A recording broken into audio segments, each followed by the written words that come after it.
procedendo per l'acquisto dei terreni.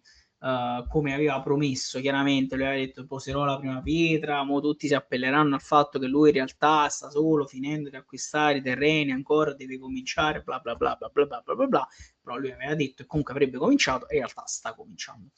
Non so se a Castelvolturno, ragazzi, però al di là della zona in cui viene fatto questo benedetto centro sportivo, questa è un'ulteriore prova del fatto che il Napoli sta diventando grande definitivamente, perché le strutture Cibo. su cibo, ok? Le strutture sono fondamentali quanto lo sono i giocatori che sono stati comprati in questa sessione di mercato. Perché questo va di pari passo anche con gli enormi investimenti che si stanno facendo anche con la primavera, no? Sono stati comprati diversi giocatori per farli giocare nella primavera del Napoli.